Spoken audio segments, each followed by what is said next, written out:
Today again we are going to continue with the same topic, that is the Python.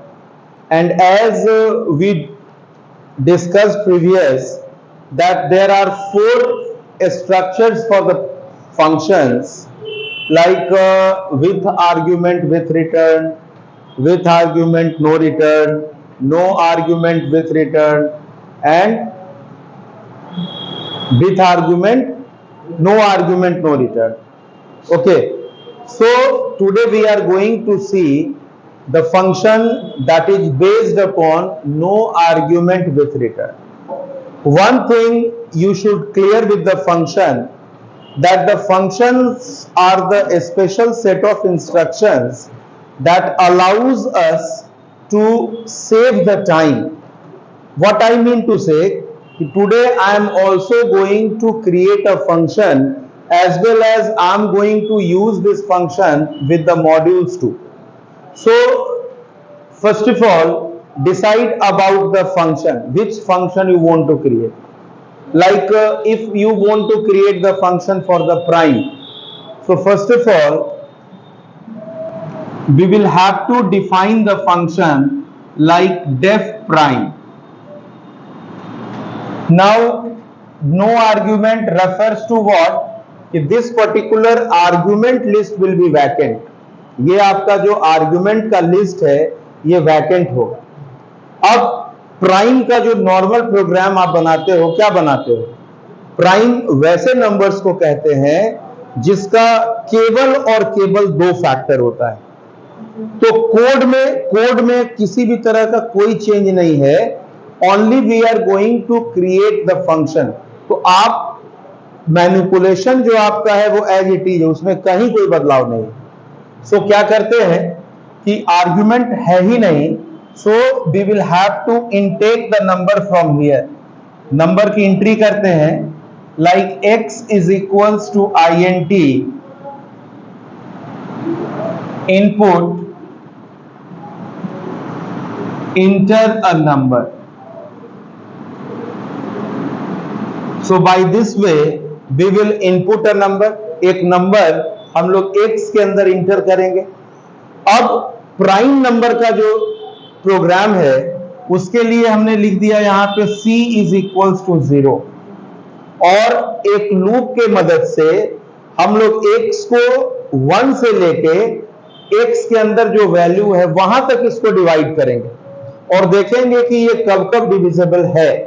तो उसके लिए हमने एक लूप लिखा कि फॉर i इन रेंज, और ये लूप 1 से शुरू करेगा and it will reach to x+1. क्यों x+1? क्योंकि यहां पर जो वैल्यू आप दे रहे हो वो उसको एक्सक्लूड करता है, ना कि इंक्लूड करता है.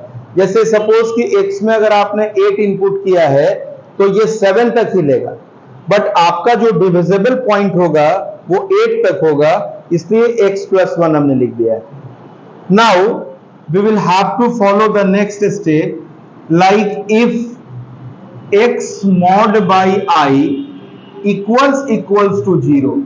x का जो वैल्यू है और i के वैल्यू से जब जब वो डिविजिबल होगा तब तब आप c का वैल्यू इंक्रीज करोगे, like c is equals to c+1. अब after the completation of this program, जब ये प्रोग्राम अपना ये लूप कंप्लीट करेगा, so ultimately we will have to check कि वेदर c 2 लेकर आया है या 3 लेकर आया है या 1 लेकर आया है. तो चूंकि हमने पहले ही कहा है कि we are going to create the function for no argument with return, याद रखिएगा जब कभी भी फंक्शन अगर कोई वैल्यू रिटर्न करता है तो इसका रिजल्ट कभी भी यहां प्रिंट नहीं करेगा, ये प्रिंट करेगा कॉलिंग सेक्शन में. मैनिपुलेशन सेक्शन से हम इसको रिटर्न करते हैं. तो ultimately what we have to use, we have to return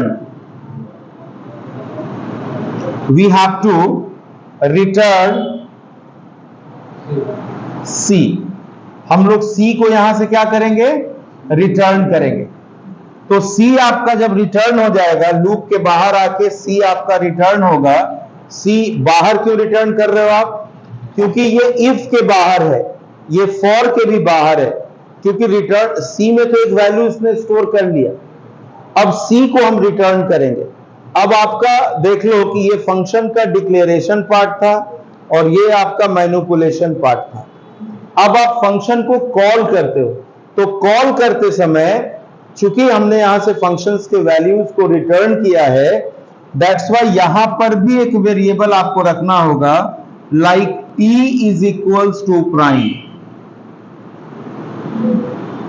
आपने फंक्शन को कॉल किया, so ultimately whenever the value of c will be returned, the t is about to copy that value, और यहां से आप t को check करेंगे कि if t equals to 2, अगर t का वैल्यू 2 है, then print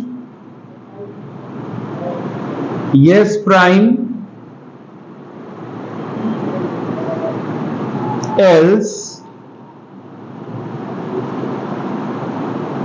print not a prime. So this was the function based upon no argument with return. अब आप देखो आर्ग्यूमेंट नहीं था, तो ये आर्ग्यूमेंट का जो लिस्ट है ये भी वैकेंट है, कॉल करते समय भी आपका आर्ग्यूमेंट का लिस्ट वैकेंट है, लेकिन यहां से एक वैल्यू ये रिटर्न कर रहा है, तो रिटर्न करने के लिए यहां पे आपके पास t है जो c के वैल्यू को क्या कर रहा है, कॉपी कर रहा है। अब सपोज कि आपको ये एक वैल्यू लेके चलो, जैसे मान लो x में मैंने ले लिया है 9। इसका मतलब क्या हुआ कि ये लूप 1 से शुरू करेगा और हम लोग यहां लिख रहे हैं कि आप 10 तक चलो। हमने कहा कि आप 1 से शुरू करो और आप 10 तक चलो, तो 10 का मतलब क्या हो गया कि this will reach to the till 9। ये कब तक चलेगा? जब तक x का वैल्यू 9 होगा तब तक चलेगा।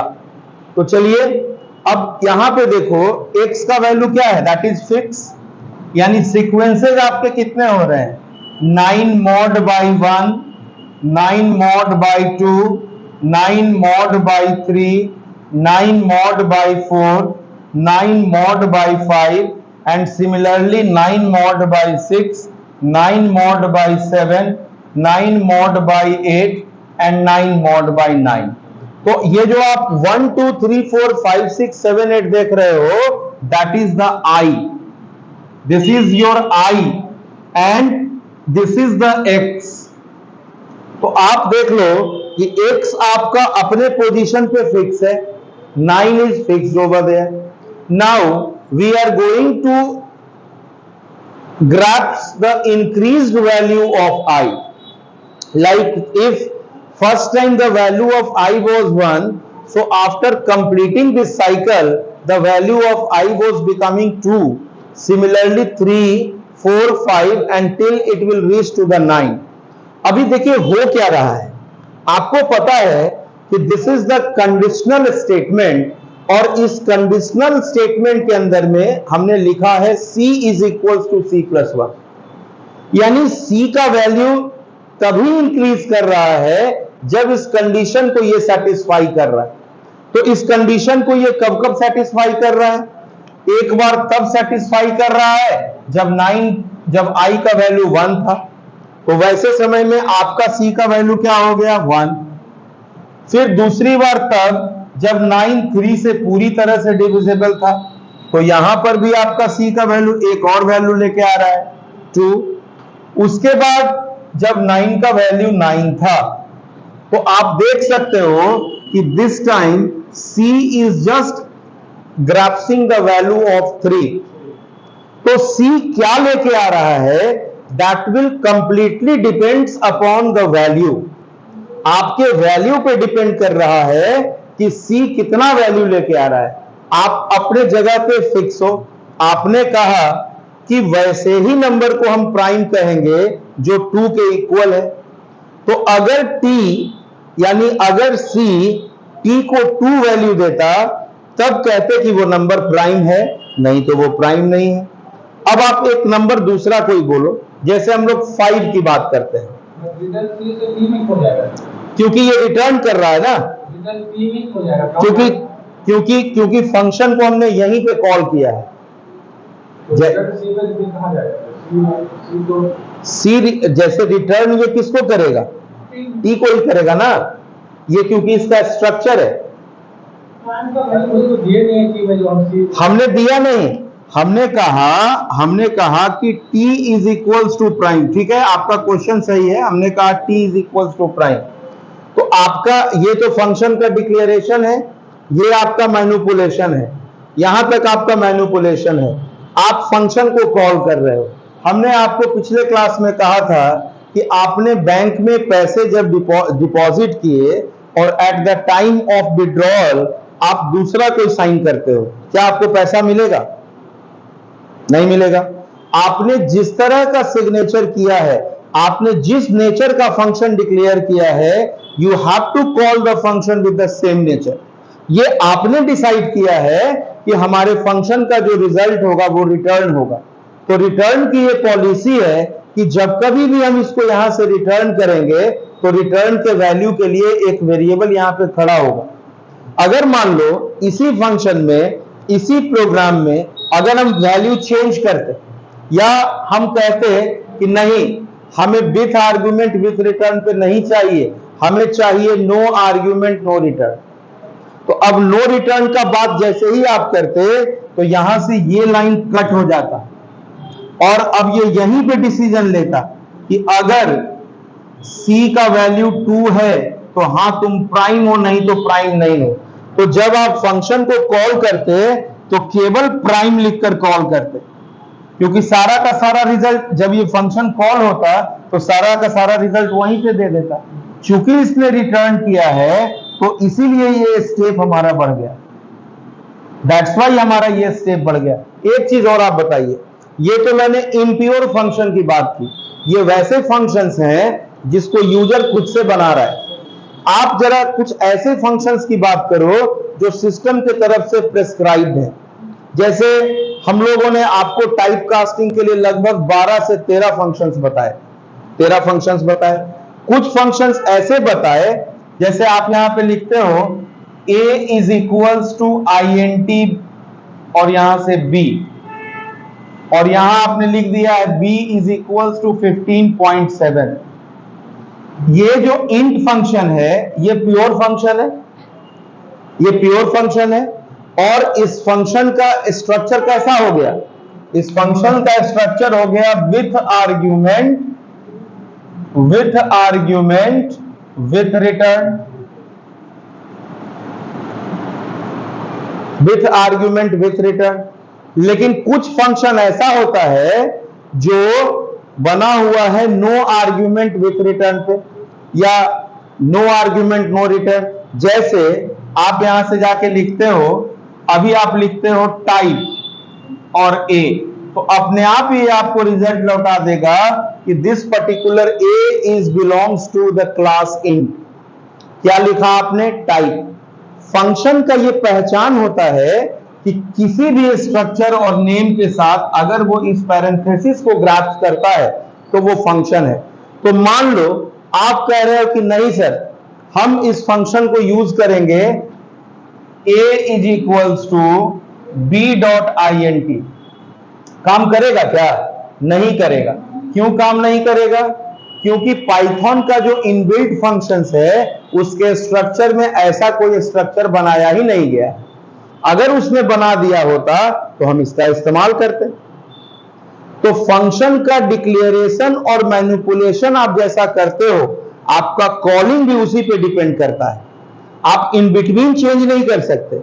जैसे कि फंक्शन हमने डिक्लेयर कर दिया विथ आर्गुमेंट नो रिटर्न और फंक्शन को कॉल कर रहे हैं विथ आर्गुमेंट विथ रिटर्न पे, तो this will flash a message prototype mismatch, prototype mismatch. अब देखिए, मान लीजिए कि सपोज आप कह रहे हो कि सर हम इसमें रिटर्न नहीं करना चाहते हैं, हम इसमें रिटर्न नहीं करना चाहते हैं, तो क्या करेंगे?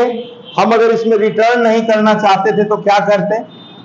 हम अगर रिटर्न नहीं कर रहे हैं तो देखिए कौन कौन सी लाइनें चेंज होगी, ध्यान से देखिएगा।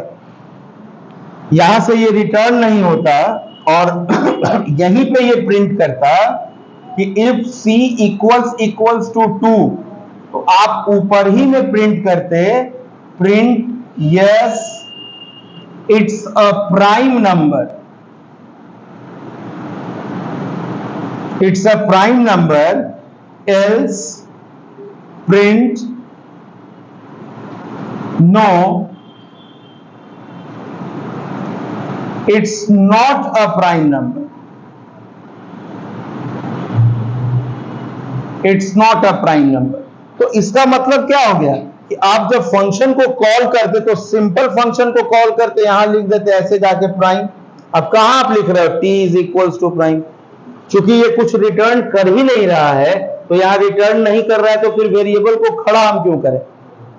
तो that is the significance of the with argument no return. आपको ये डिसीजन लेना है। देखिए, you are going to check, मतलब you are capable to create the function.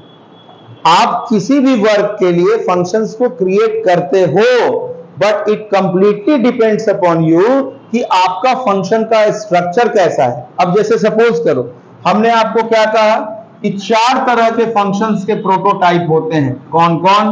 तो एक हमने कहा विथ आर्ग्यूमेंट विथ रिटर्न, एक हमने कहा नो आर्ग्यूमेंट नो रिटर्न, एक हमने कहा विथ आर्ग्यूमेंट नो रिटर्न, और एक हमने कहा नो आर्ग्यूमेंट विद रिटर्न। अब जरा ध्यान दीजिएगा इस पर, मैं सिर्फ एक प्राइम की ही बात कर रहा हूं।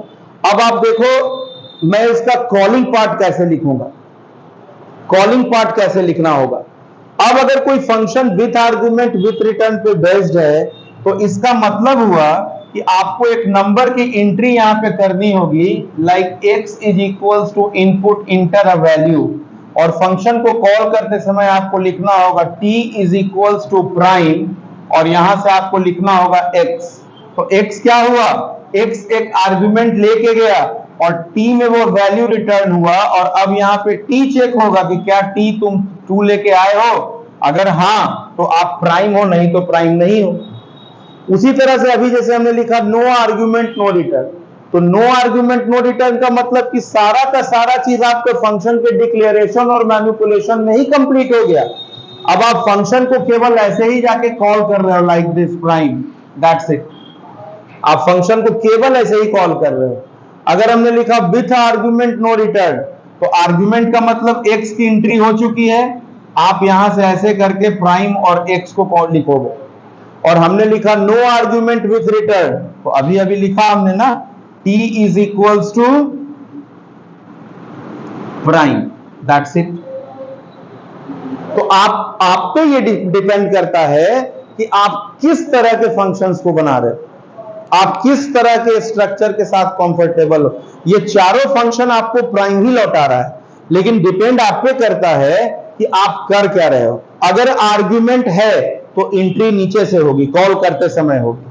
अगर आर्गुमेंट नहीं है तो एंट्री ऊपर से होते हुए आएगा। अगर रिटर्न है तो प्रिंट हमेशा कॉलिंग सेक्शन में होगा। अगर रिटर्न नहीं है तो प्रिंट हमेशा जो है वो फंक्शन के मैनिपुलेशन सेक्शन में होगा। Is it clear to you?